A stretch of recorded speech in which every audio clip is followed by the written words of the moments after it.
Tá, então nesse vídeo eu vou te dar um resumo do Novo Testamento inteiro pra você em 8 minutos. Chega de meu seguidor não entender Novo Testamento. Chega! Mas antes, e aí, meu nome é Tarcísio Salomão Filho e seja bem-vindo ao meu canal. Eu posto vídeos aqui nesse canal todos os dias às 11 horas da manhã e eu posto devocional todos os dias nesse canal também às 7 horas da noite e às 10 horas da noite.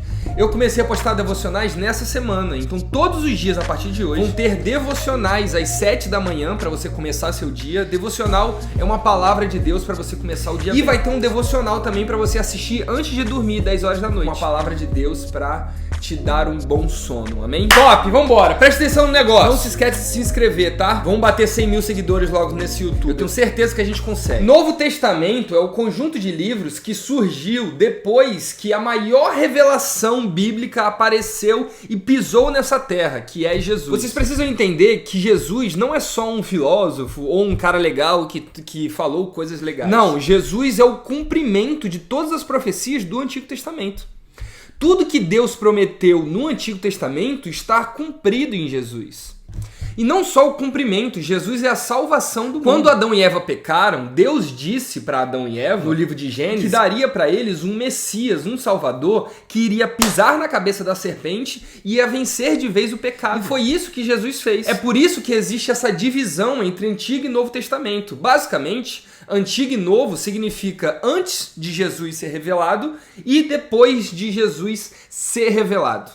Jesus é tão poderoso que ele não só dividiu os tempos como antes de Cristo e depois de Cristo, como também dividiu a Bíblia em antes de Jesus, que é o Antigo Testamento, e depois de Jesus, que é o Novo Testamento. A Bíblia começa com 4 livros chamados Evangelhos. Evangelho de Mateus, Marcos, Lucas e João. Cada evangelho conta a mesma história, que é a história de Jesus aqui nessa terra. O evangelho não é só uma boa notícia de Jesus, ele conta a história de Jesus. Então ele conta por onde Jesus andou, o que ele falou, o que ele fez, tudo. E por que 4 evangelhos que falam basicamente da mesma coisa? Porque esses 4 evangelhos contam 4 faces de Jesus. Por exemplo, o Evangelho de João conta uma face de Jesus mais espiritual. O Evangelho de Mateus conta uma face de Jesus mais judeu, mais judaizante. Mateus, quando escreveu o Evangelho, ele quis mostrar para os judeus que Jesus era o cumprimento das promessas do Antigo Testamento. Então foi com esse pensamento que ele escreveu o Evangelho. Além disso, tem os Evangelhos de Marcos e Lucas, que contam também outras faces de Jesus. Depois dos 4 Evangelhos, nós temos o começo do que é chamada a Igreja Cristã. Basicamente, quando Jesus morreu e ressuscitou, ele subiu aos céus e deixou aqui na Terra conosco o Espírito Santo. Qual que é o objetivo do Espírito Santo? É unir a igreja em uma só carne. É fazer com que eu e você falamos a mesma linguagem. É ensinar as pessoas da igreja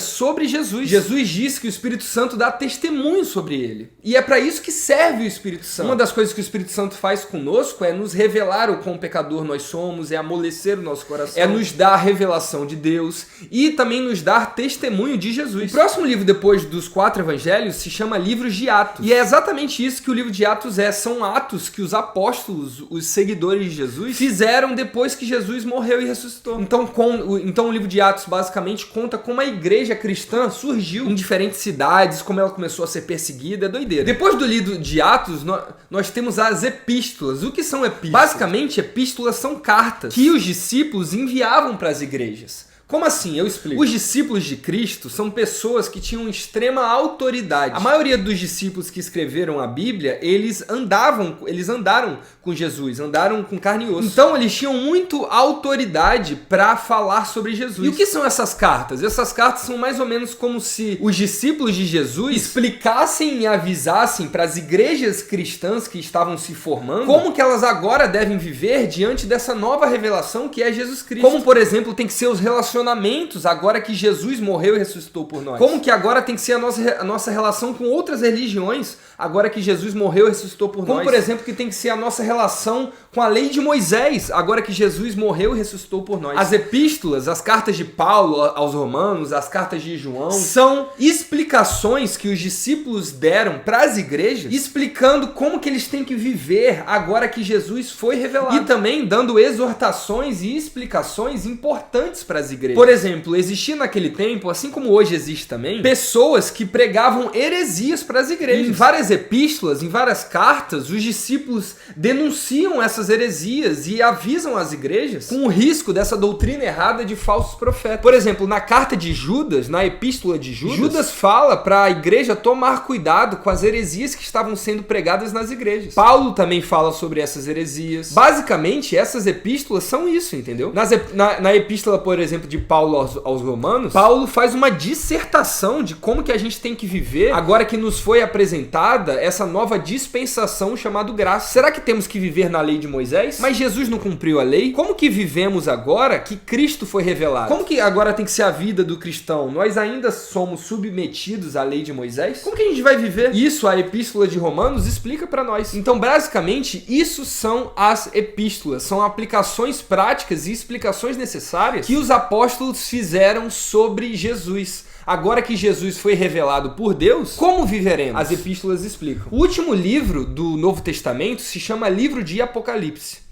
Esse livro é bem complexo porque muita gente tem medo desse nome, Apocalipse. Mas Apocalipse significa nada mais nada menos que revelação. O que significa isso? O livro de Apocalipse é um livro em que Deus revelou para um dos seus apóstolos, um dos seus discípulos amados, que era o discípulo João, como que seria o fim do mundo e o fim dos tempos. Então esse livro é muito doido, ele conta que Jesus vai voltar no fim dos tempos, ele conta que vai acontecer coisas doidas, grandes guerras, que o anticristo vai chegar. É um livro bem complexo. Mas resumindo, ele conta como que vai ser essa última revelação de Deus para nós, para a igreja. Ele nos conta como que vai ser o fim dos tempos. E apesar de ser um livro que muita gente tem medo, não é um livro para nos dar medo, e sim para nos dar paz. Billy Graham dizia uma frase muito bonita. Ele dizia que nós deveríamos ficar tranquilos, porque ele leu a última página da Bíblia e lá está escrito que Jesus vence no final. Então o livro de Apocalipse serve para nos dar esperança. O livro de Apocalipse serve para nos alegrar, porque ele mostra que no final de tudo, Deus vence. Então, por mais que hoje exista pecado, hoje exista maldade, hoje exista o mal,